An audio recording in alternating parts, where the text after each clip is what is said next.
How long's it been since we washed that sweater? Can we please wash it tonight? Bella is off to school again. She gets to go hang with her teacher and get some work accomplished. Hunter, me and guys, we have to have a conversation because Hunter had panic attacks all day yesterday, and it was a combination of missing one of his medications. That was the doctor's fault. He didn't get it to us in time, but it was mostly because of the distance learning. The distance learning is stressing my poor little 12-year-old out so much that he is having panic attacks over the fact that he thinks he's gonna fail out of school and get horrible grades, and he can't get the math, and he's freaking out. Like, I mean, that kid did school constantly yesterday, and he's like, I'm not done, I'm gonna fail, I'm gonna have an F. And I'm just like, Hunter, you're the smartest kid I've ever known, and if you think you're failing, there's a problem with the system. Thank you. Because to have Hunter, whose IQ is higher than the charts, so when Hunter was doing his IQ test for school when he was 3 years old, the day he turned 3, he got to start preschool early because of his autism. It was a special preschool. Oh crap, because I got distracted. I'll turn around, thanks.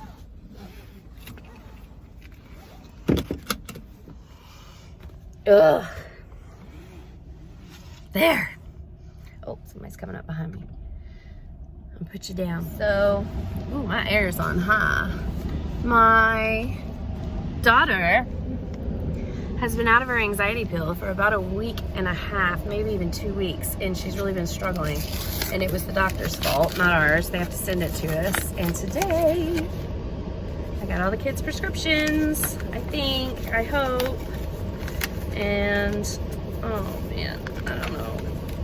Hold on. Now I have to figure out which ones we need. I know Arabella, but when I told her, I'm like, we have your prescription. She's like, my what? I said, your anxiety pill. She went, oh, good. She needs it. Hunter was having panic attacks all day long. I mean, all day. And he was struggling so much and so hard with this distance learning crap that he exhausted himself. He fell asleep for like 2 hours in the middle of the afternoon trying to do his schoolwork. And then he woke up and he was crying because he had lost 2 hours that he could do work, and he can't understand the math, and he's rushing through. He's like, Mom, the problem is everything comes in all at the same time in the morning, and there's this huge list of stuff I have to do. And it's so overwhelming that I just simply feel like I don't know where to start, and I get started, and then I get stuck, and then I get overwhelmed because I have so much to do, and then it's just piling on him.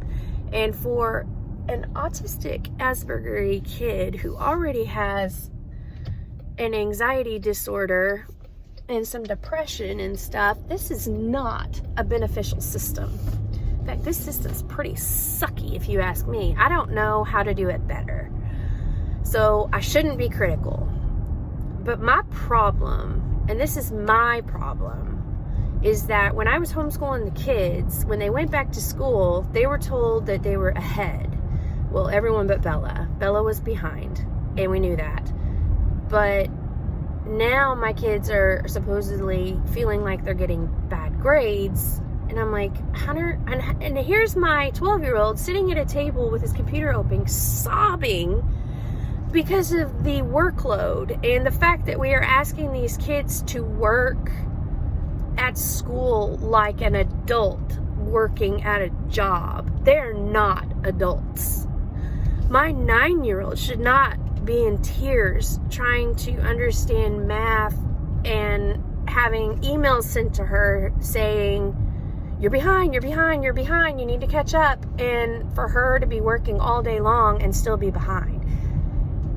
There's something wrong. I mean, how do you do it? How did I do it? I mean, we used computers, we used videos to work, but the way that we did it is we I used that Acelius program, which is called Power Homeschool, if you're looking it up.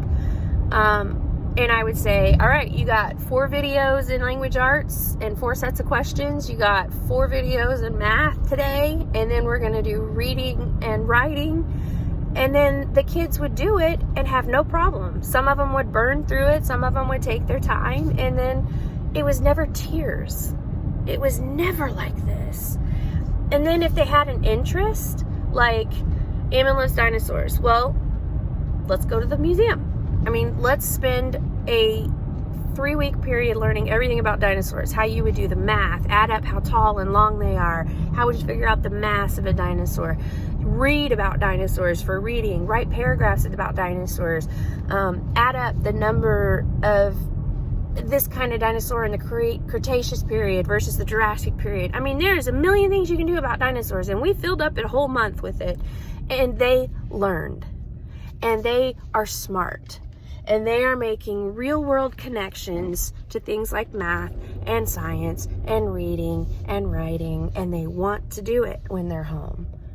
I mean, I know you can't cater to everybody's interests, but there's got to be a better way to do this distance learning stuff. Because this is killing my kids. I mean, for real. And when you watch your 12-year-old have panic attacks all day long over schoolwork, when he's a genius, there's a problem. And it frustrated me so bad yesterday. I've got 4 kids that can't keep up, and they're all super smart. Super smart. And they're all having to go to school for small groups to have teachers help them, because me, who I think I'm pretty smart, I mean, I'm not a genius or anything, but I got 4 kids educated for a year ahead, and I can't get through this stuff. I mean, there's a problem. These kids are not adults. I mean, what is wrong with just kind of putting the world on reset and saying, look, we're not doing school the month of December. It's okay. Instead, we're killing these kids on Christmas. Breaks my heart. You count by 3s. 3, 6, 9, 12, 15, 18, 12. Wait, what? 33, 36. 31, we're not done. 30. Oh, Not 31, 30. All right, good job. Now 4. All right, how do you count by 4, 4s? 8, 12, 16, 20, 24, 28, 32, 36, 40, 44, 44. Oh, 44. Is it a song? 48, yeah. It's Oh, 44. What are you doing? Looking for food? I'm waiting for the ranch.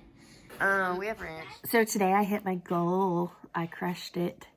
My goal is to hit 200 pounds by the end of the year. And I was at 245 in August on my birthday.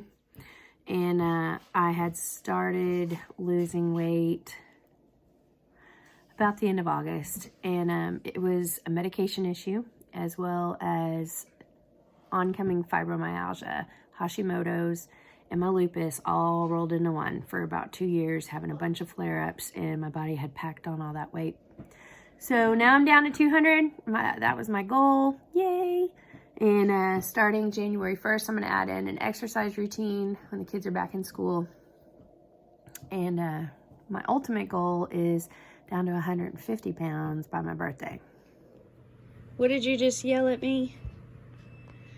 Well, you're not yelling. You're being very upset, and that's okay, because you said, is there school tomorrow? Because you have finally gotten used to going to school and getting the help you need, huh? Can you talk to me? Mm-hmm. And now they canceled school tomorrow because they think it's going to snow. And that's really hard, huh? Going back and forth. You gonna talk to me? Bella's sad. But, Bella, if it snows, you and Mason can play in the snow. What if it doesn't snow that much? I bet there'll be snow in the morning. We'll see.